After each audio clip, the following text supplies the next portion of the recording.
you looking to expand your aesthetic practice and attract high-quality new patients? Discover the power of digital marketing in growing your practice with a personalized strategy session. Join Ryan Davies, Ekwa's marketing director, for an exclusive 90-minute meeting. Ryan and his team will invest hours prior to your session, crafting a customized marketing plan tailored specifically for your practice. This invaluable opportunity comes at no cost to you, with no commitments attached. Schedule your meeting with Ryan today by visiting www.businessofesthetics.org/MSM and take the first step towards transforming your practice with the potential of digital marketing. Get ready for an extraordinary opportunity. You're invited to join our exclusive monthly webinar, brought to you by the Aesthetic Institute and the Business of Aesthetics community. Don't let this chance slip through your fingers. Secure your spot now for a game-changing experience. Explore the details on our homepage at www.businessofesthetics.org and get set to transform your strategies. You are listening to another episode of the Business of Aesthetic podcast series brought to you by our gold sponsors, MRP and Ekwa Marketing. We also want to thank our silver sponsors Pronox and Lengia Law.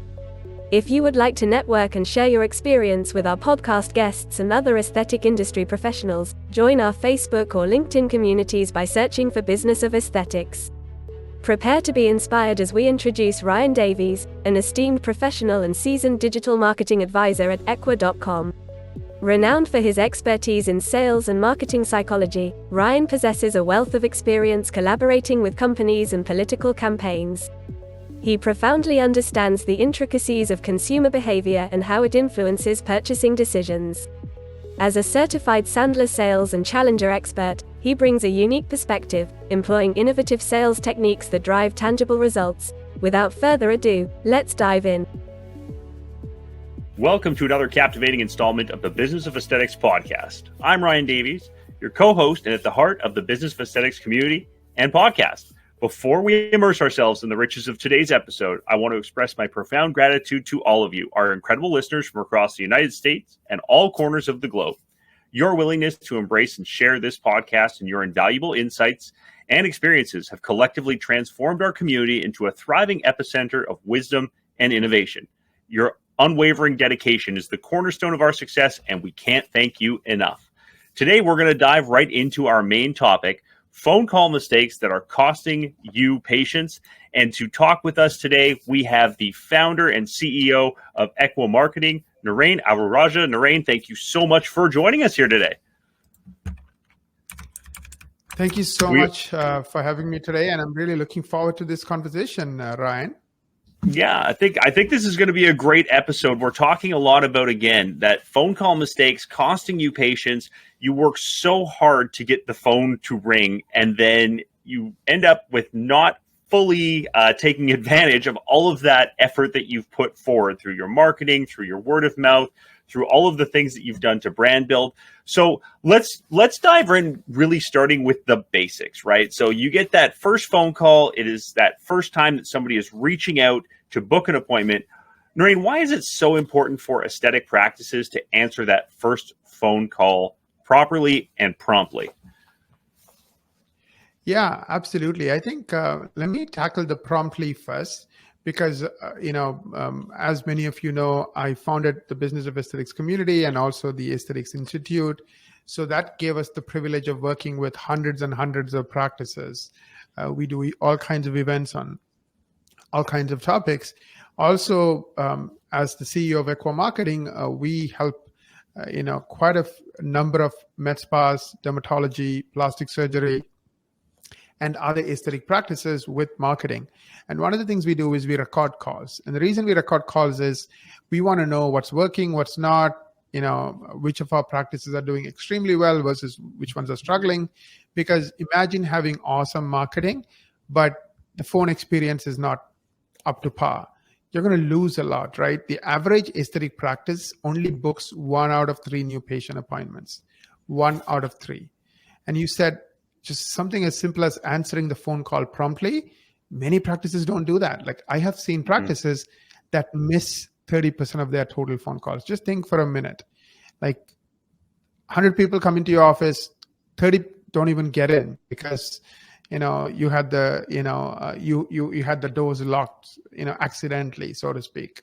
And those people are like, well, you guys are locked, I'm hungry, let me go somewhere else.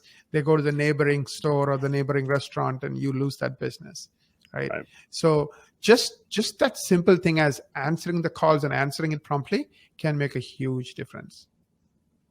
Yeah, I think that's a great, I mean, when you think about that analogy, could you imagine if you had 100 people in line and you just locked the door at person 70 and went, nope, we're good here?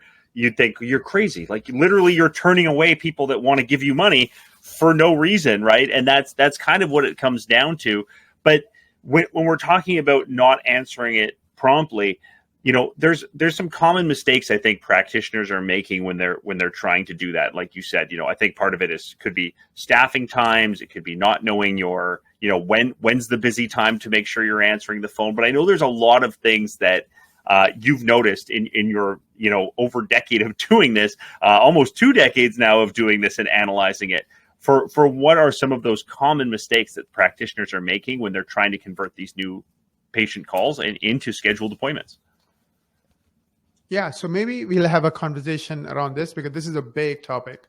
Maybe the first thing we tackle is what are some of the common mistakes people are making when it comes to not even answering the call. Remember in the old days, people would leave voicemails. Now they don't, especially new patients. So if you don't answer the call promptly and the voicemail picks up, what do? They hang up. Literally, they hang up.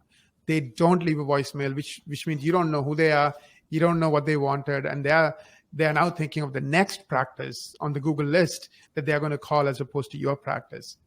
So let's tackle that, like the whole idea of the mistakes people make in terms of answering promptly, and then let's dive into how do we answer it properly, and let's have a conversation about the different things they should be doing but they're not doing when it comes to answering properly. So promptly, like I said, many practices miss so many calls and they have no idea. So step one is to figure out how many calls you're missing. Because if you don't know how many calls you're missing, how do you even know there is a problem?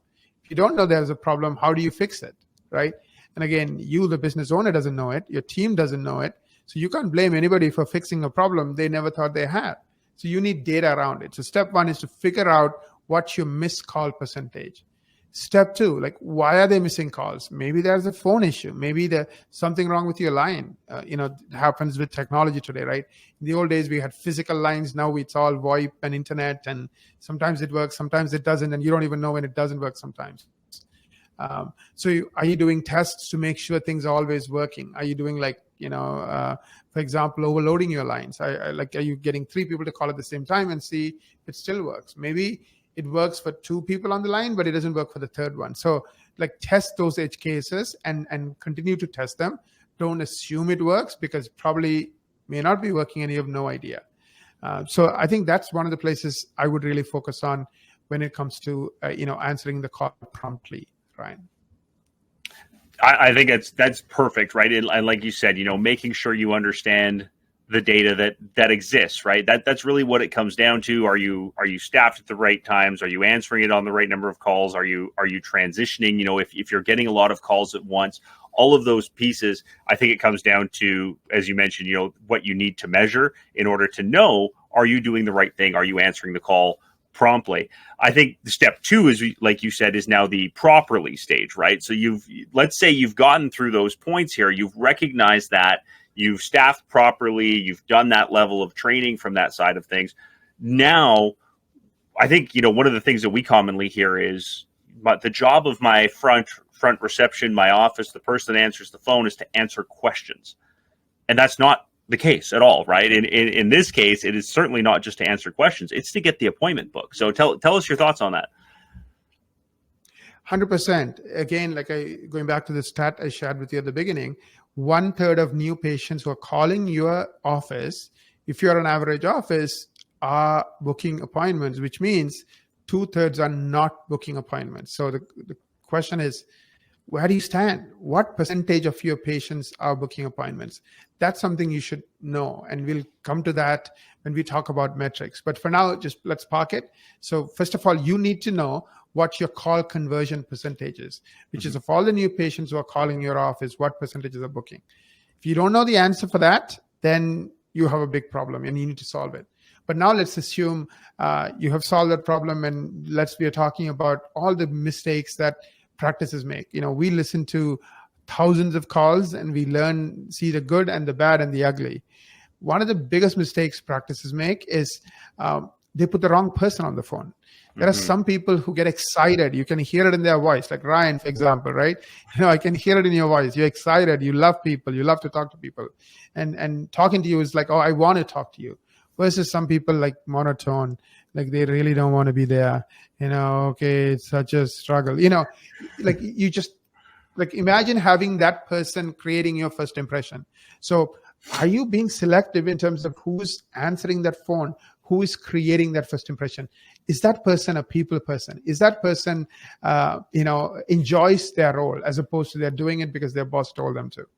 Second is, have they been trained, right? Just any training, because a lot of people, like you said, Ryan, think of their job as answering the phone call, right? Meaning,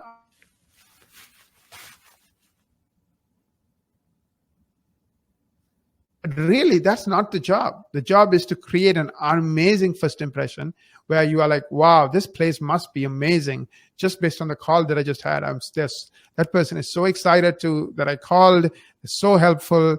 At the same time, they guide me properly and they're directing me properly, and I ended up booking an appointment, right? That type of an experience. Like one of the simple mistakes I see practices making is they don't mention their name. Hello, I'm Ryan, who am I speaking with? They don't do that. They don't ask for the name. They don't use the name of the customer, right? Dale Carnegie said it best. He said the sweetest word in any language for any human being is their name, right? Because just showing that you know their name and you are valuing them and using that name to show that you appreciate and value them, that is a huge way in building rapport. That's like 101, right?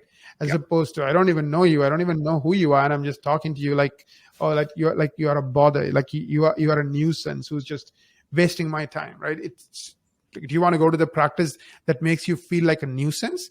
Or do you want to go to the practice that really really appreciates you and wants you there and shows that in their tone of their voice and the way they're communicating with you? Another mistake they make is credentialing the doctors or not credentialing the doctors. Like, you call the right office. Yes, this is something we have a lot of experience in. When you are done, feel free to check out our before and after page. This doctor has extra training on this particular thing that you're interested in. Oh, he has done thousands of these cases. Another mistake is, taking control of the call. It sounds so basic and dumb, but I'm sure, as somebody with so much experience in sales and marketing, like if you are not in control and you let the potential customer in control, it's not going to create a good outcome, right?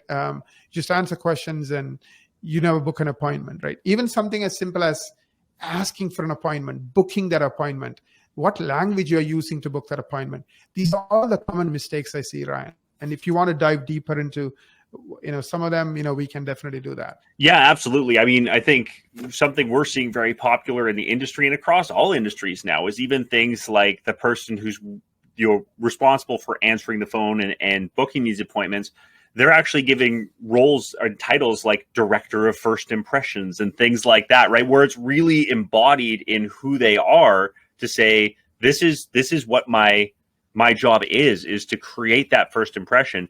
This is, again, they've probably come from somewhere, whether it's Google, most likely, or through word of mouth or something like that they've come to find you. So they have a bit of a first impression, but this is truly that first interaction, that first time that they get that opportunity to really meet you and get a sense for your brand and your voice and the energy and things like that. And I love that you called out, right? Get their name, use their name, build rapport. Talk about, again, what's the reason for their call, right? And really help to understand that, because it really does help you answer and shape those next questions, like you mentioned, right? In terms of being able to credential and being able to really, again, knock down those barriers to entry that exist. Make it so that they just can't say no. They don't want to say no. They're excited to move forward. And I know one of the other things that you really talk about a lot, which is very successful, is kind of have that assumptive close approach in terms of don't ask if they want an appointment or if there's any more questions, but be more assumptive about that. Maybe you could tell the audience about that strategy. Yeah, absolutely. By the way, we should have our team do a training on how to answer the phone with you, because you are an expert when it comes to, building relationships. You are an expert when it comes to influencing people. You are certified by Dr. Robert Cialdini on how to apply the influence principles. But also you have how many years or decades of experience, Ryan, in sales and marketing? Yeah, so I'm now coming up on year 24 at this stage. It would be so. This has really truly been my life. It's been my, like I said, when you and I met years ago. The passion was, why did you get into this? And it was, no, I'm going to go to law school, and this is what I want to do. But I started working at Future Shop, which was the old Best Buy kind of idea way back where I'm from, and sales just got me. I just loved it so much. So it's really been in my blood since then. But yeah, it's been well over 2 decades now of this. But and it's still, every day is just as fun as the first one for me. Yeah, that sounds like a great idea. I would love to do that. Yeah. Yeah, let's do that. Let's, I hope that just let the team know, and I'm sure that we can set something up with you, teaching them about, about how to answer the phone. So you teach us about alternate close, Ryan. Sure. Yeah, absolutely. Your thoughts and maybe alert something. Yeah. Yeah, I think, again, this is stuff that you don't just leave up. Like you said, this is where you have to have control of the conversation and feel comfortable about it. But when you get through the point that you've learned their name, you've learned why they're calling, you've given them the credentials, you've assured them that they've come to the right place, and you've got those buying signals that are like, yes, let's go.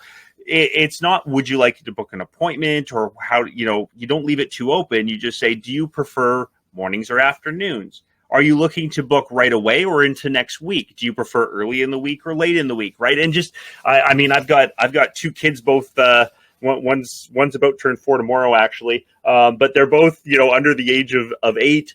And you don't give them options to drive. You give them an A or a B answer, right? To say, do you want this or that? Do you want hamburgers or do you want spaghetti? Whatever it is, right? But you don't leave it open, because you could sit there forever. So it's the same thing with a basic conversation like this, is give them that option of, what would you prefer, this or that? And kind of give them the reason for that. Oh, okay, so you should see Jim, or you should see Jane. They're the person that's great at this treatment. Jane's booking next week. She's got Thursday mornings or Friday afternoons open. Which one would you prefer? Right. So you've given them that assurance. You've told them who they should go see and why. And now you've given them a couple options, but you haven't left it open to too much. Right. And I think we've all seen this just even in our personal lives. Worst thing is going back and forth with emails like, well, when works for you? I don't know. Well, when works for you? Well, my calendar's open. Well, so is you're going back and forth forever trying to nail down a time, when it's just as simple as being like, A or B, which one? Let's pick one and let's get down to business here and move along, right? And you still giving them the opportunity to make that choice and be comfortable with their decision and get the time that they want, right? And worst case scenario, they go, neither of those works for me. Okay, great. Now you've got the, so what does work for you? And that you've still got the control of the conversation to move it forward. But definitely don't, you got to kind of drive it a little bit, as we said, and make sure you're asking for that appointment. Like I said, and like you said earlier, too often, if you were to ask somebody who's working the phones what their job is, it's to answer questions about the practice. And their job is to get people into the practice so that you can answer questions, right? So really it becomes that booking of the appointment is the all important goal, and making sure that you're setting yourself up for that, right? So I think with that, like you said, collect the data, collect the information, enhance the performance. But for you, do you have some simple ways that you feel are great for front office performance to be able to use that data and enhance the way that they're performing? Thank you. Yeah, I think you should definitely. The more I listen to you, you need to do like a series of courses. Like you have a PhD. It's just like you can do this in your sleep, kind of a thing. I may do it in my sleep. I bet you, so many kids lie next to me, and I'm trying to close them on breakfast the next morning already, or something. Who knows? Yeah.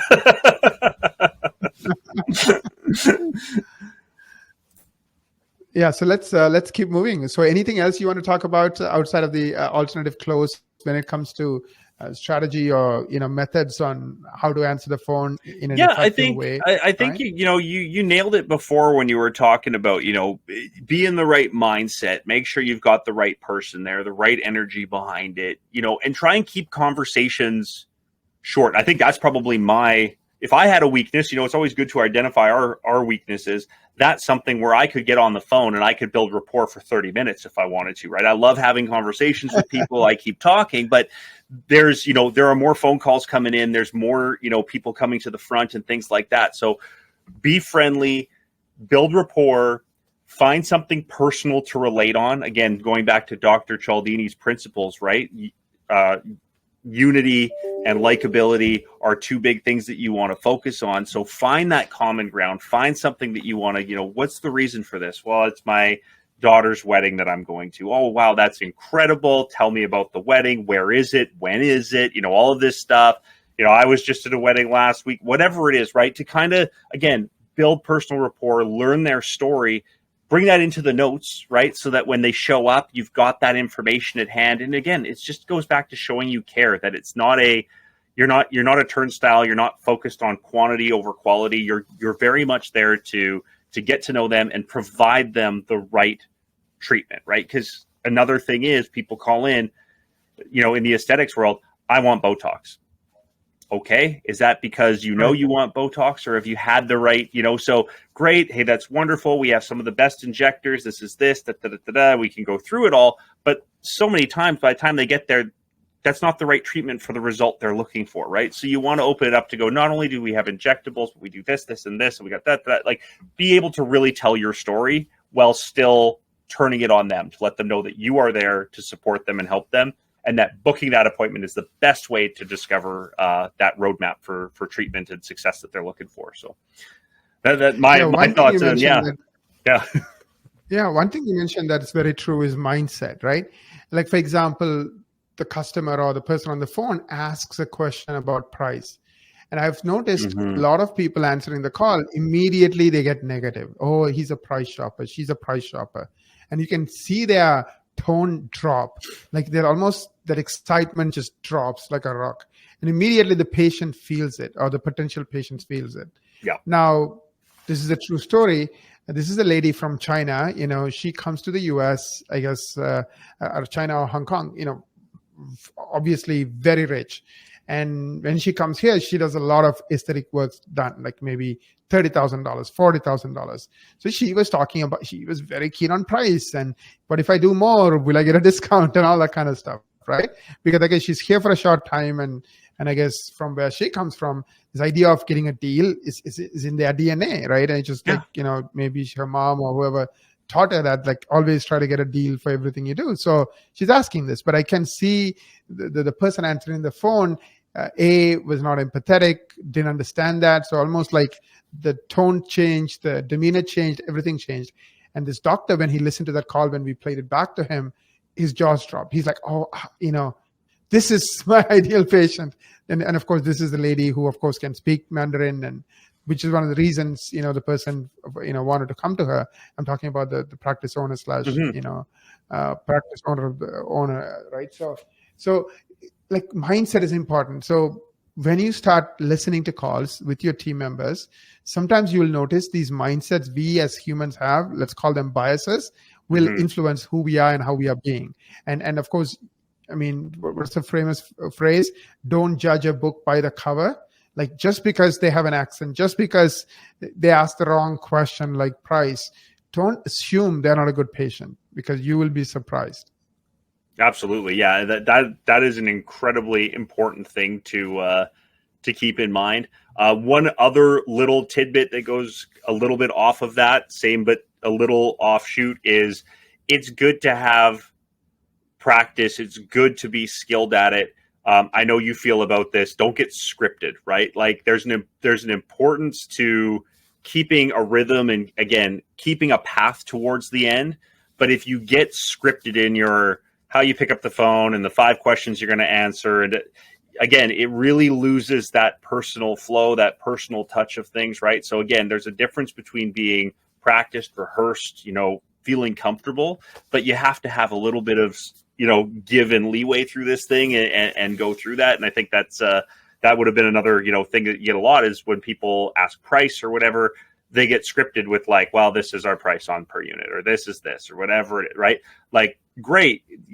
We have our pricing structure, but we also maybe we have a membership plan. Maybe there's more to the story here that you want to be able to bring forward and talk about and showcase it in a great light. Like, again, you don't want to race the bottom.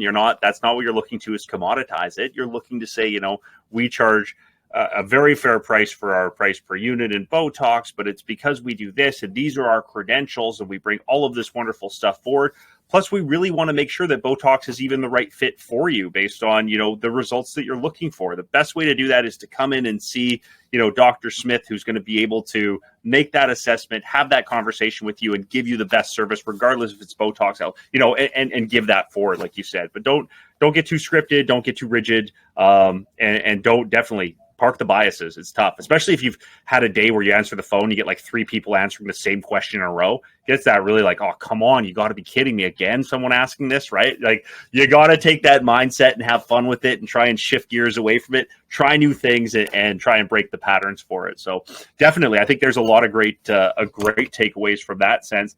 I think I would love to know, low hanging fruit, ways that practices can really, enhance performance using the data they collect, right out of the gate, because I think that's important is how do you put these plans into action? And I guess maybe even before that, I know with Ekwa, this is what we do is we collect the data, we provide the facts, we do the call recording, but strategy around that in terms of collecting that data.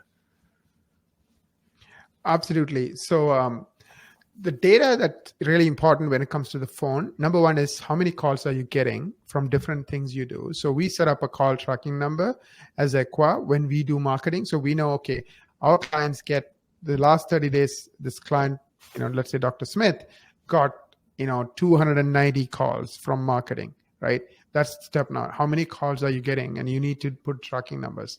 Second thing we want to track is how many of those calls are being missed, meaning you're not answering it, it's going to voicemail, and then the patient hangs up. And like I said, you want that number, the missed call percentage, to be 5% or less. That, in my mind, is an A. Now, I have seen practices that are missing 30% of the call. So what is your missed call percentage? Yep. You need to know that. Next key metric is conversion rate. Of all the new patients who are calling, what percentage are actually booking or not booking? So collect the data, because if you don't have the data, you don't know where you stand and you cannot improve on it. So let's assume your missed call percentage is 30%, really, really, really, really bad. Now you know it, you can set up a plan. You can say, okay, I'm going to find out when am I missing calls. I'm going to maybe add extra people during those hours. I'm going to find out if my phone system is working properly. Like we talked about, could be technical issues, technical reasons why you're missing calls. I'm going to incentivize my team to reduce this problem. So I'm going to set a team bonus to say, hey guys, I know this is a big problem. We're all going to jump in. Anytime a phone rings, doesn't matter who you are the doctor, doesn't matter who you are, you're going to answer the phone. And here are some basic trainings so you know how to do it properly, right? So all those things to solve the problem once you have it. Same thing with conversion rate. Let's say your conversion rate, which is the percentage of patients who book an appointment of all the new patients who are calling you. Let's say it's 40% and you want 80%, right? You need, just by doubling it, you will get double the number of new patients every single month. So what steps can you take, right? I mean, simple step you can take is listen to calls. You can, set up a monthly call review meeting to listen to calls and see, okay, am I answering these calls? Is my team answering these calls based on these best practices we talked about? Are you using name? Are you building rapport? Are you, credentialing the doctor? Are you reassuring the patient? Are you asking for an appointment the right way? Are you excited to talk to the patient? Are you letting biases influence you and, hurt the phone call? So these are all the things you want to, work on, but you don't know if you need to work on them till you have the metrics. So I think the top metrics I would pay attention to missed call percentage and call conversion rate. Those are the top 2 data points. If I'm running a practice, I want to know every month. And then I want to know if they're getting better And then I want to know, am I maintaining an A once they're at the highest level possible? Yeah, I think that's really what it comes down to. And you've talked about this so many times in different areas, and call conversion no different, right? You need to have a map. You need to know where you are. You need to know where you're going. It needs to be that map of how you're going to get there, right? So it's great to know where you want to get to, but if you have no idea where you are now, you don't know how to track it, you're not doing it on a month-over-month basis, it's just setting yourself up for failure. And it's something that is, it's easy, but it's challenging, because in all of the thousands of things you're doing, you're trying to be successful at, right? This is the front line of being able to bring patients through the door, but you may need some support on that. Like, I know that's a big thing with Ekwa that we really want to make sure we're supporting, is collecting that data, collecting those metrics, analyzing those calls, and understanding, again, where is that drop off, so that, practice owners can do what they do best, right? Absolutely. Maybe it's a good time to talk about, like, okay, now that you have data, and let's say, what do you do if your data is saying your missed call percentage is an A and your conversion rate is an A? Then what I would do is I'll just keep it going. I'll keep looking at the data to make sure we are maintaining that A. What if it's a C in any one of those? Then I would come up with a plan, right? That's what I call working on the business. And then I would execute that plan. If your conversion rate is down, the plan I would come up with is, okay, I'm going to incentivize my people. So there'll be some kind of a plan to incentivize them. So let's say we're only converting 1 out of 3 phone calls, new patient calls, into appointments. Maybe give them some extra, $10, $15 for every appointment. Maybe say if your conversion rate goes from 40% to 60% or 50%, whatever you think is achievable based on where you are within a certain amount of time, we're all going to, go on a spa date, and we're going to all have fun. Or we're going to, give everyone a bonus, gift card, Amazon gift card of $200, whatever you want to do, right? Then you need to provide training and coaching. So listening to calls, creating an environment to listen to calls. So you pick 6 calls, 3 are excellent and 3 are, need work. Don't coach, just play it. Once you teach them the framework, like Ryan alluded to, you don't want them to be scripted, right? You want to give them a methodology, like, okay, here are the components of a successful phone call, use names, build rapport, reassure the parent, credential the doctor, ask for appointments. So let's say there are 6 or 7 components you think is important for your phone calls. Once they know that, then listen to the calls from that perspective. Let them role play. Let them say, okay, what would you have done differently? Okay, yeah. I totally bombed on this. You can see it in my tone of voice. My bias influenced the way I was feeling, and that influenced what I was saying and how I was saying it. I need to catch myself. Anytime I feel like this is not a quote unquote good patient for us, I need to not be biased. Or the patient is like, I was distracted. I put them on hold for 3 minutes. I shouldn't do that, because by the time they come back from hold, they're pretty mad and they're not really open to listening to what I have to say. So they will self-correct. You just have to create a safe environment where you as a team can learn and grow. And any comments on that, Ryan? No, I think that's exactly it, right? It's you don't want to have it too rigid. You've got to be able to, again, find your key components, right? Are you saying hi? Are you welcoming? Are you using the business name? Are you asking for their name? Are you introducing yourself? Are you finding out the reason for their call? All of these elements. Are you credentialing? Bring that list together. I mean, it could literally sit right in front of them, in front of the monitor, to go, okay, did I get through was I able to navigate to get it? But let them live in their own skin, right? Like you said, provide the training. Just because somebody had experiences as a front office reception worker somewhere else doesn't mean that they're perfect at it, right? So make sure you've provided and shaped a little bit of the training from that perspective. You've given them that, but let them drive, let them make their mistakes, let them learn from it. And, maybe, again, something that we get a lot of value with Ekwa is call recording, right? To understand that information and be able to go back and analyze it and look at it, right? And if you're not sure about that, I mean, that's exactly what we do here is with our marketing strategy meetings, we bring that together to understand, here's your rankings, here's all your stuff, here's your online presence and your performance. We can't see your call conversion rates, but we can talk to what are you noticing, what are you seeing, where would you like to be, and all of those types of things, and bring those elements forward, right, to help guide you in that strategy to make sure, again, you're working so hard, you're spending money in marketing, you're spending time. The last thing you want to do is literally give away appointments that are looking for you to say, here's my money, take my money, please do this treatment. But you answered the phone poorly, or you didn't answer it at all, so I couldn't give it to you, and I went to the competitor up the road or across the street or across town or wherever else, right? So make sure you're doing all of those right elements. And again, if you're not sure, I mean, that's what we do is to help that marketing strategy meeting to put that in place. Yeah. Yeah, one comment I have, a couple of comments. First comment is you have to give your team freedom. So for example, credentialing, right? It makes sense in many cases, but it does not make sense in some cases, right?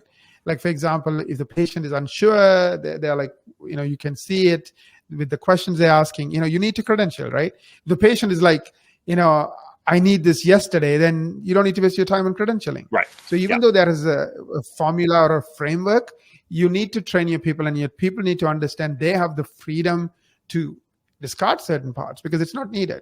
Of course, there are fundamental things like asking for name and, asking, and using your name and building rapport, like, asking for appointments. So there are core things you'd never want to miss, but beyond the core things, there's going to be some optional elements of a phone call, you could use or not use depending on the situation. And that's the environment you want to create. Absolutely. Yeah. It comes down to situational awareness, like you said. Yeah. Yeah. Yeah, let me flip gears. So at the end of the day, success in a aesthetic practice is, about doing a few things right. One is, the way the phone is answered. That's what we are talking about today. The other is getting the right number of new patients who are really motivated to want to see you or want to come to your practice. So, Brian, I know you are an expert when it comes to, helping practices get the right number of patients. I know one of the things you do is a marketing strategy meeting to kind of review where they are, with regards to their market, their competition, their needs. And then you, of course, help develop a report card where you review, where they are, and also give them a plan. So regardless of whether they're getting a C in some areas or, B or a D or an A, they can work on all the things that are critical for them to, get the right number of new patients. So can you talk about what are some of the common issues you are noticing with practices who you do a marketing strategy meeting with? For sure. I mean, first of all, like you said, it comes down to, can people even find you? If people can't find you, they can't pick up the phone to call you, right? And that's really a huge miss, is people have said, well, I've got this great website and it's full of information and it says all the great things I do, but the website is technically not set up properly. The layout is wrong. The funnel is wrong on it. They're not showcasing, their expertise, authority, and trustworthiness. So people go to search on Google, which is how, 90% plus of the buyer's journey starts, and they don't find you. So the phone's not going to ring in the first place. So that makes this conversation real easy because your phone's not even ringing. So you need to get it ringing first is a big part of it, right? So, and then again, do you have the right information on the pages? Are people calling you asking the same questions over and over and over again that have nothing to do with booking an appointment? Are they tire kicking? Are they looking for credentials that are there? Are they, is everything laid out properly? Or are you being found on Google? People are landing on your website. They're learning about you. And the phone call is very much that, like you said, those ideal ones where you don't have to credential, you don't have to walk through, you don't have to sell anything, because it's very much a, hi, I landed on your website. I saw these great reviews that you've got. You do this service, correct? Yes, I'm confirming I do this service and we're the best at it. Great. How do I get an appointment? Well, would you prefer Thursday or Friday? Would you morning or afternoon, right? Those are those slam dunk calls that you want to get, those easy ones that are, the layups that doesn't matter who's answering the phone. You should be able to close those at a high percentage, but you have to have the presence that is set up for that. So are you even found? And that's kind of that strategy meeting, like you mentioned. First of all, let's take a look at people are finding you, what they are or aren't finding you for, and then let's find out where there is gaps to be had, either from the technical side of things, the NAP side of things, the Google reviews, or the content is wrong. You're a glorified Wikipedia page and you're not telling anything about your practice for why people would choose you, right? So even when people do end up calling, they've got a million questions because the website didn't answer anything they were looking for. So they have to come there again with this skepticism in mind of like, do you do this? And do you have any proof of it? And are you really good at it? Like, what are your credentials about? Right. So that's all killer stuff that if you set yourself up for success, starting with how people find you and where they found you, this phone conversion thing becomes a slam dunk in that sense of being able to make that work for you. So that's exactly it, is kind of jump in. We do a marketing strategy meeting. I do it personally and kind of go through it. It's, going to businessofesthetics.org/MSM. And that is going to set you up for success in that sense of, are you doing the right thing? Is it all there for you? And are you ready to take advantage of everything that you're doing to become, to become the best and to dominate and make those phone call conversions happen? Yeah, absolutely. And I think you're bringing up a good point, Ryan, which is, success is not about beating your head against the wall and, beating it again next week and the week after, right? It's about knowing where the gaps are and then being able to overcome them. And of course, some of these gaps you can overcome by yourself, if it's, medicine related, but something that is not your cup of tea, get some expert help. And I think talking to Ryan, just to kind of get a feel for where you are with regards to all the key components of SEO, all the key components of, just like we talked about the gaps on a phone call, there are gaps on landing pages, right? The pages that people go to once you rank. Do I have any gaps? Once you know the gaps, then it's a matter of just, taking care of them. Like, you go to the doctor sometimes and the doctor will say, well, you need to lose some weight. If you lose some weight, these markers will improve. Like, he'll tell you point blank, this is the thing you need to do to achieve the outcome you're looking for, right? Same kind of a thing here. Like, sometimes the gaps are pretty obvious for an expert. I mean, like you, Ryan. And so I think a good place to start is to find out what those are. So thank you for doing that, Ryan. I think those who do take advantage of this will get a lot of value from it.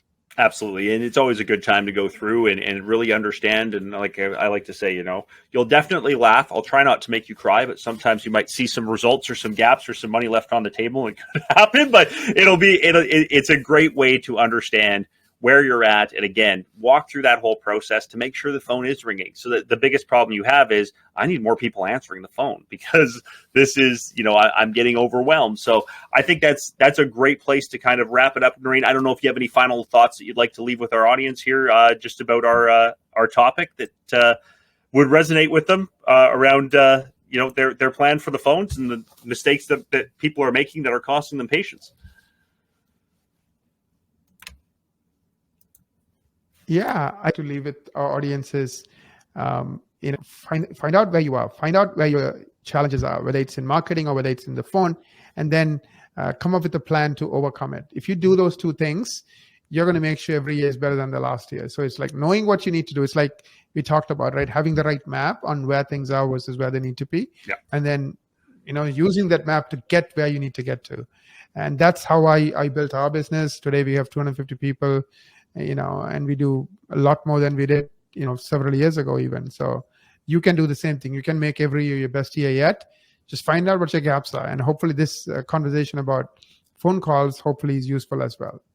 Excellent. Well, thanks, Naren. I really appreciate the kind words, and looking forward to, talking to some of our listeners here and being able to help them with their journeys forward and identify those areas of opportunity where they can get more business, and again, how they can help answer the phones better and convert more patients. So with that, Naren, thank you so much for joining us today and talking about your journey and really, again, your expertise in this area. It is unrivaled. I absolutely love it. And yes, let's definitely put something on the calendar. I'd love to do some sessions on, some good phone journeys and things like that, and be able to help our listeners here. So thanks, Naren. I really appreciate it. Thank you. And with that, I want to take a moment to thank our listeners as well. We appreciate each and every one of you. We can't do what we do without you. So if you like our podcast, please kindly share it with your friends on social media, your colleagues, and don't forget to write a review on iTunes or Google Play. It is your thoughts that will help other doctors and practice owners find us and help grow their business. So until we meet again, I wish all of you an amazing week ahead. Thanks for listening.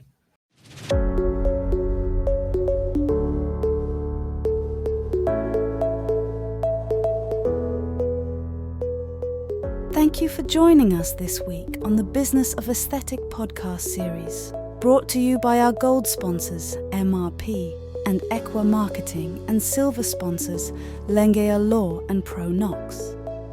Would you like to join our growing group of aesthetic industry experts and get featured on the Business of Aesthetics podcast? Or do you know someone who would love to share their strategies for growth in the aesthetic business, providing quality patient care or their clinical expertise? Head over to www.businessofesthetics.org podcast show and apply to be featured as a guest on the show. Remember to subscribe to this podcast on iTunes, Google Play, Amazon Music, or wherever you listen. If you would like to engage with today's speakers or any of our past speakers, join our Facebook group or LinkedIn group by searching for Business of Aesthetics. Thank you and have a great day.